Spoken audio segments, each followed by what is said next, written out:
It really does come down to those two mindsets. It's fixed mindset and it's growth mindset. The difference between a fixed mindset, which is that really the failure is final, versus a growth mindset, which says this failure is a step. Welcome back to the Shift Podcast. I'm Matt Ware, joined by my host, Evan Weiland. And today we want to talk about a topic that is so important for entrepreneurs, for business owners, and that's the topic of failure. Not because we want you to fail, not because we want to fail. I don't like failure. No, nobody likes to fail.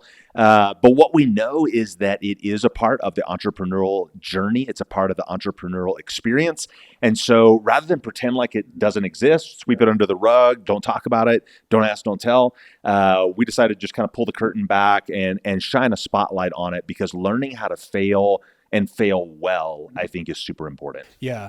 As entrepreneurs, we're going to fail. If we're going to go do something that we've never done before, which is like the definition of an entrepreneur, we're going to fail. So maybe it's just time that we change the relationship with failure, how we see it, how we address it, how we deal with it. Well, I think so many times we think of failure as the opposite of success, sure, right? We start our businesses, our entrepreneurial journey, and we have this goal in mind of what being successful is, what it looks like. It might be a revenue goal. It might be changing the world. It might be bringing a product or service to market.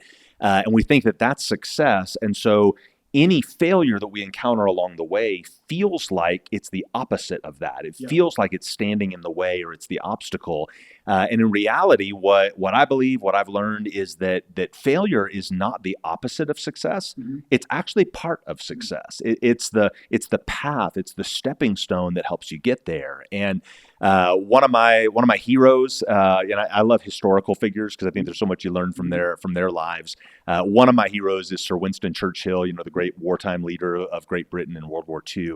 And he has an incredible quote about this. He says that success is the ability to go from failure to failure without losing enthusiasm. Yeah. And I love that, because I think that is sort of the quintessential mindset that an entrepreneur has to have, is that if we want to be successful, we have to develop this skill set of going from failure to failure, because that's just part of the journey, without losing enthusiasm. We got to keep the passion, keep the fire, keep the drive, even as we go through the failures that it takes to ultimately succeed. Yeah, I'd love to share some scars on failure. Yeah, please share us. Tell us all of your deep, dark secrets of all your failures, Evan. Let's do it. This is going to be a long podcast, people. This is my therapy session. Back in 2017, I had started one of my first businesses. I was in construction, and we were doing really, really well in terms of getting customers. I've always had a knack for getting customers and for marketing. Maybe the reason that I'm in marketing now. Yeah. And we had on the table over 30 contracts at this one point in time. And within a week's time, we had lost at least 3 guys. That doesn't sound like a lot, but when you have 2 teams of guys working for you, that's a lot. Okay. It's like 50%. So, okay. All right. So you got 30 contracts and you lost 50% of your team. Yep. Over like a 7-day period. Okay. We had guys that decided to go back to college. We had a guy that moved back to California. And I'm standing here holding these 30 contracts, trying to figure out how I'm going to fulfill them. Right. And so I'm scrambling as any entrepreneur does, totally freaking out.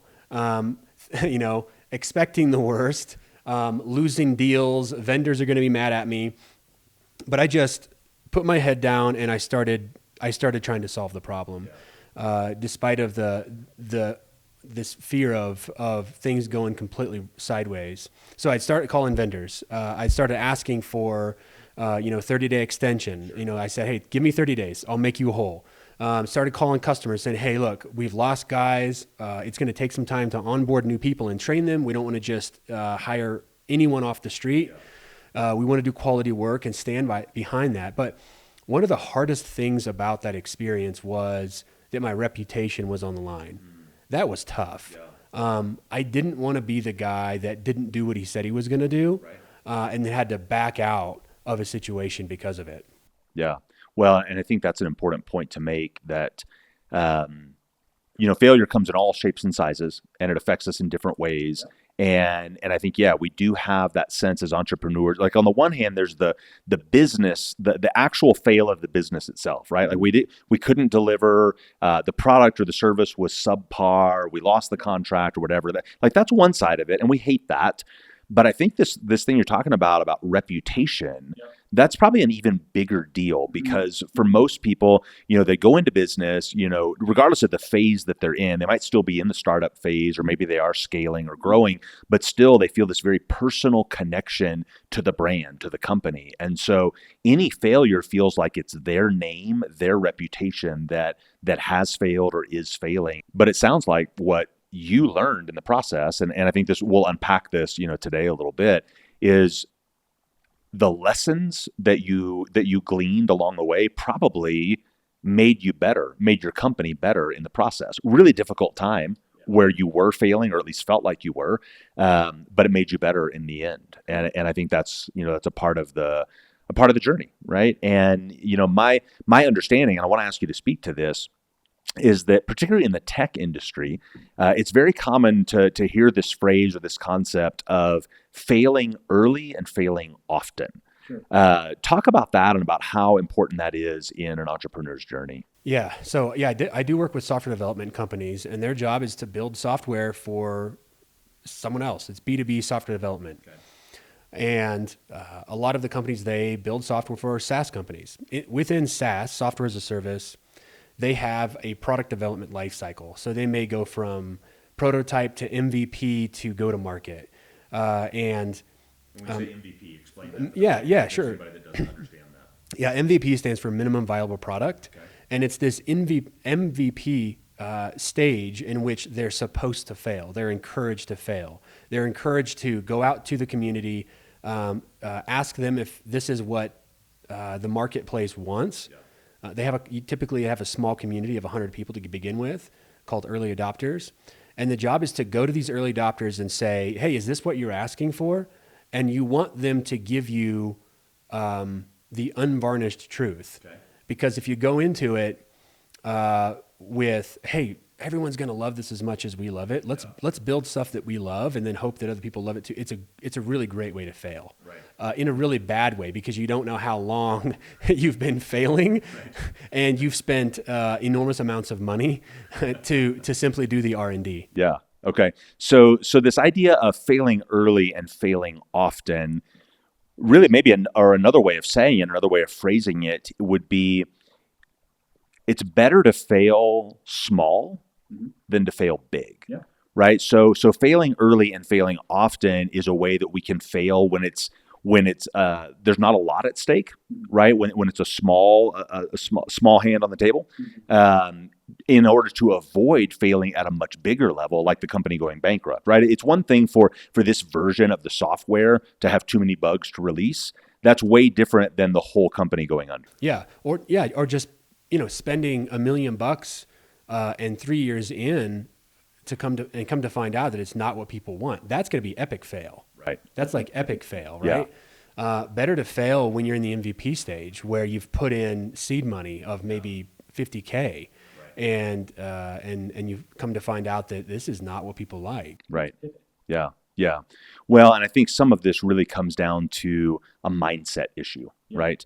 And there's an incredible book called Mindset by Carol Dweck, probably one of the preeminent authors around this kind of idea about how our mindset really affects our view of these things and failure specifically. And I know you had some thoughts about that, and maybe we're going to read a excerpt from the book. Totally, yeah. So if you haven't already, Mindset by Carol Dweck, great book. I'm going to read just a short paragraph from chapter 3, and this is what it says. It says, in the fixed mindset, everything is about outcome. If you fail, or if you're not the best, it's all been a waste. The growth mindset allows people to value what they're doing regardless of the outcome. When you're focused on improvement, this lesson, it's not just a lesson, it's a path forward. Failure is information. We label it failure, but it's more like, hey, this didn't work. I'm a problem solver. I'll try something else. The difference between a fixed mindset, which is that really the failure is final, versus a growth mindset, which says this failure is a step. This is information. This is feedback that I can take in so that I can grow and improve.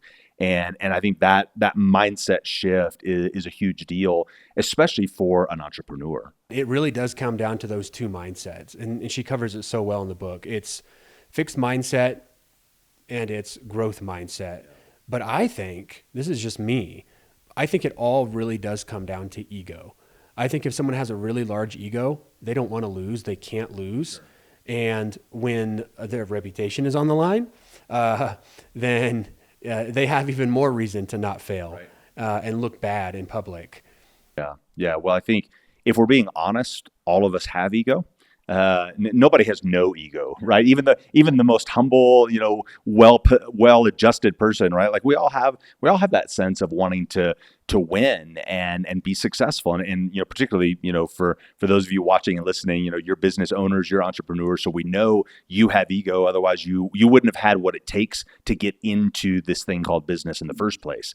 But yeah, our ego can fuel us in some positive ways, but it can also create some really big problems, especially when it comes to this idea of failure. In the next few minutes, we're going to talk about someone in history who has a really great example of doing amazing things in spite of their fear. Yeah. But I want to talk about you for a second. I want to talk about Catalyst Marketing. Can you walk me through your mindset when you started Catalyst, and how did you deal with your fear? Yeah. Well, I mean, I think like anybody, if you're watching or listening, if you've started something, that fear of failure, like you have an idea and maybe a passion and an opportunity that you're excited about, but the other side of the coin is the fear of failure. Like this may not work, right? And back to the ego thing, this is going to be embarrassing or whatever.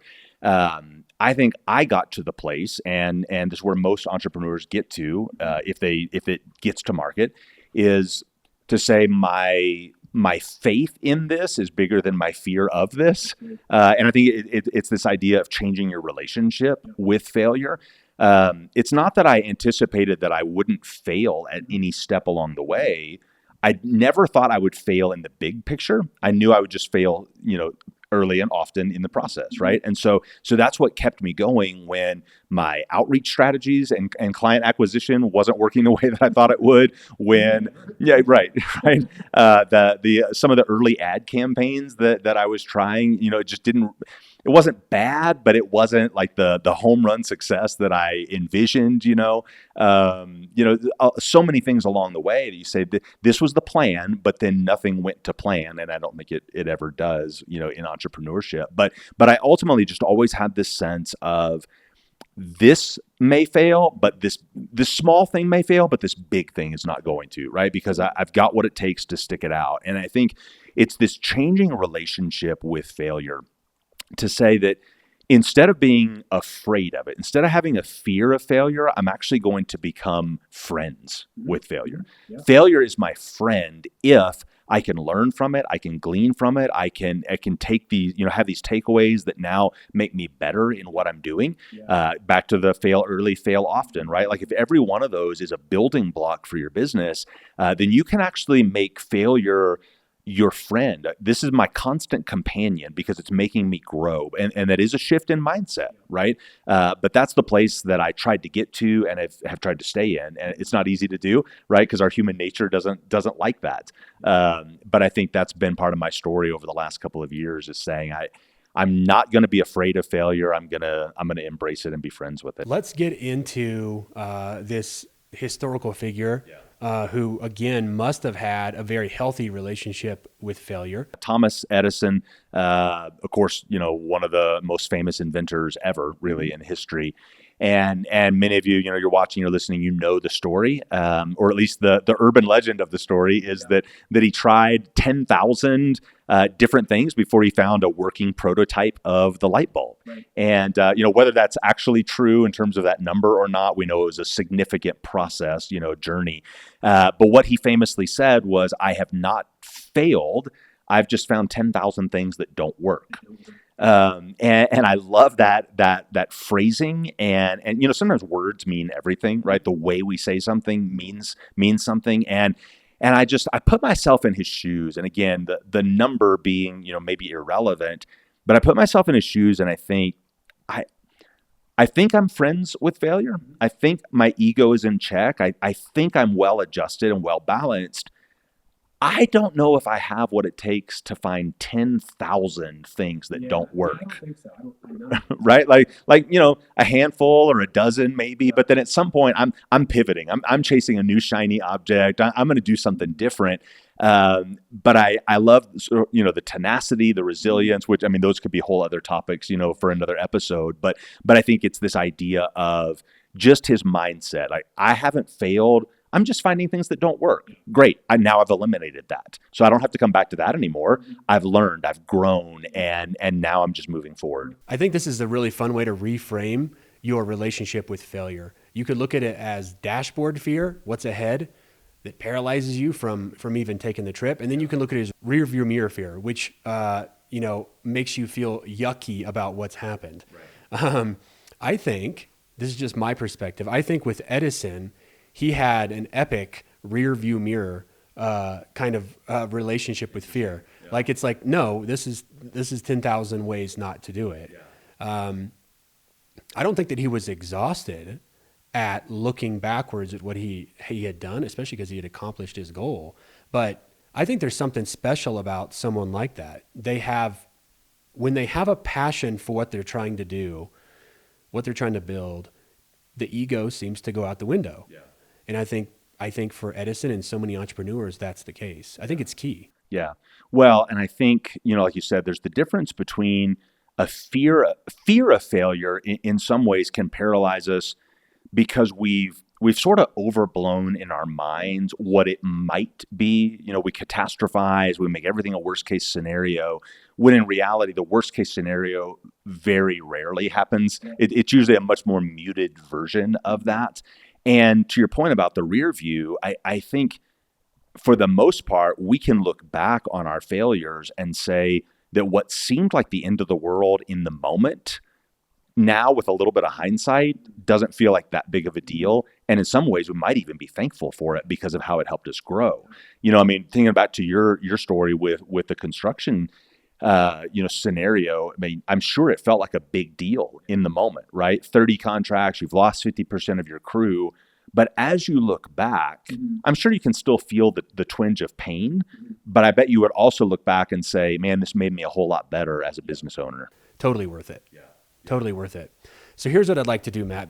To wrap up here, I would love to leave the audience with a question. I think one of the questions that I would throw out, probably a good question for you and I, as well as anybody watching or listening, is what am I currently avoiding because I'm afraid that it's going to fail? The decision that I need to make, the pivot that I need to make, the shift, right? I mean, that's what this podcast is all about. What shift have I been avoiding or putting off or procrastinating because I'm afraid of failing? And get really honest with ourselves about that, because many times it's just on the other side of that fear of failure. It may not even be on the other side of the failure. Yeah. It's on the other side of the fear of that failure that we're actually going to see the shift that we need to go to the next level. Matt, we'll cover more of this in coming episodes, but I just want to mention Jordan Peterson. And he does such a good job of describing our relationship with fear. The way that we should approach fear is like finding a dragon in his cave and slaying him while he sleeps versus, standing outside the cave, considering what it would look like to be eaten. Yeah. And so I think that this week, we all need to consider what is our dragon and what does it actually look like to slay it? Does it take a sword? Does it take a bow and arrow? Like, what are our tools and what are we avoiding? Yeah, to just be really honest about that thing we're avoiding that we actually need to face head on to overcome that fear of failure. So good. Well, as we wrap up, just want to remind you of a statement that we made earlier in the podcast that failure is not the opposite of success. It's actually part of success. It's a part of the path and the growth that you take as a business owner and entrepreneur. I love the way that Craig Groeschel says it. He says that failure is the tuition you pay for success. I think that's a great way to frame it. So just want to encourage you as we wrap up today, man, don't be afraid of failure. Embrace it, learn from it, lean into it, grow from it, and be better because of it.